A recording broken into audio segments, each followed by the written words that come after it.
हाशमी साहब, मैं आपकी तरफ आऊँगी।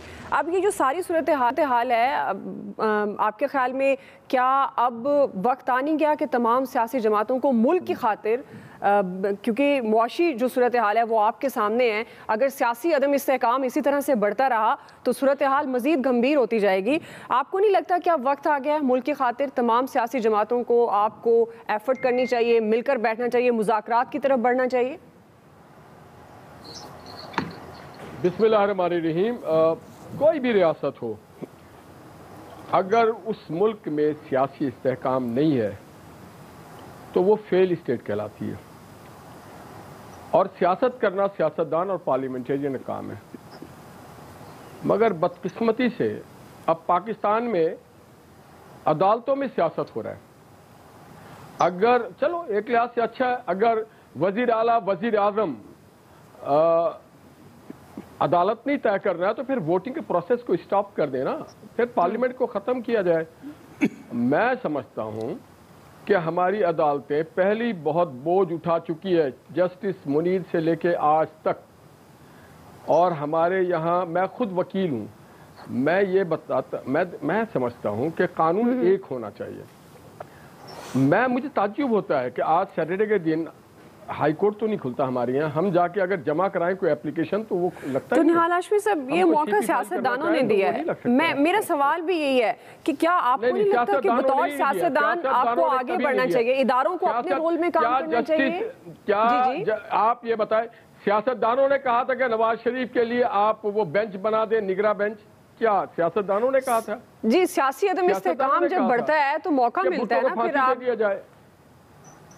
नहीं, देखिए जी, हम किसी के मैदान में जाके नहीं खेलते। अगर आप सियासतदानों के मैदान में आके खेलेंगे तो ये नुकसान सियासत का नहीं होता है। सियासतदान आते जाते रहते हैं, रियासत में हमेशा रहना है, पाकिस्तान में हमेशा रहना है। मगर इतना कमजोर पाकिस्तान क्यों बना रहे हैं? जिसका जो काम है उसे वो करने दें। ये मेंबर ऑफ द पार्लियामेंट को फैसला करने दें। दुनिया में बहुत सारे मुल्कों में ये प्रॉब्लम्स क्रिएट होते हैं। श्रीलंका में भी पिछले दिन हुआ, तो क्या ये हुआ कि श्रीलंका के कोई और पार्लियामेंट से हट के कोई और आकर के वहां का प्रेसिडेंट चुन रहा होता है, या सीएम चुन रहा होता है, या पीएम चुन रहा होता? नहीं, हर कोई आइन। अब फिर अगर डबल कानून बन जाता है कि कोई कॉन्स्टिट्यूशन के आगे जाकर के अगर कोई जजमेंट और रूलिंग आ जाए जो जिसका नजर हुआ परसों, आप 6 को 9 बना दे और 9 को 6 बना दे अपने उसमें, ये नहीं हो सकता कि आप घुमा दें एक बार 6 को 9 और 9 को 6 कर दें। तो देखिए, ये सिर्फ मुस्लिम लीग या उसके इत्तेहादियों की जिम्मेदारी नहीं है, ये हर उस पाकिस्तानी की जिम्मेदारी है जो पाकिस्तान में रहता है, बसता है। सिर्फ नारे लगाने से पाकिस्तान जिंदाबाद, पाकिस्तान की हम खिदमत नहीं करते, उसके लिए हमें कुर्बानियां भी देनी पड़ती। शहबाज शरीफ साहब ने तो बहुत पहले कह दिया था, पहली सेशन में 2018 में, कि जनाब आके बैठे पाकिस्तान में मिशाके मैशियत की बात करें।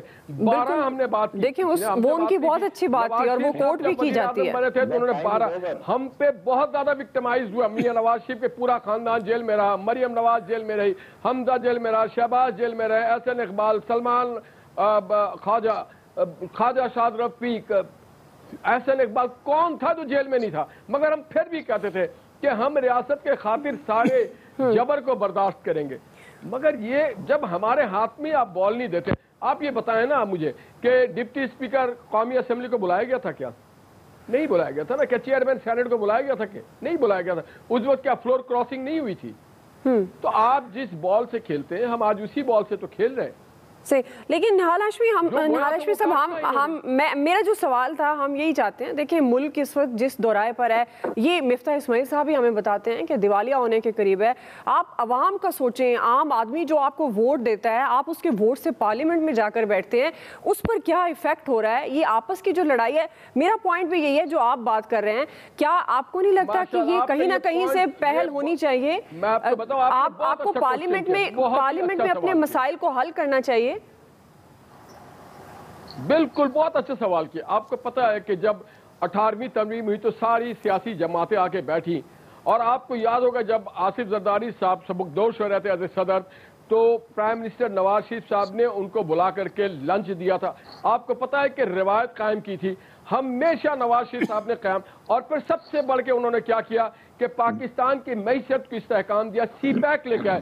آج کہاں پہ ہے سی پیک کھڑا ہوا, آپ پوچھیں آج وہ $60 ارب کہاں چلا گیا. وہ اس ملک میں امن لے کے آئے, لا اینڈ آرڈر کو ٹھیک کیا, انہوں نے میٹرو بس انفراسٹرکچر کو ڈیولپ کیا, اور پھر آپ نے اقامہ اور پاناما کے چکر میں نواز شریف کو فارغ کر دیا.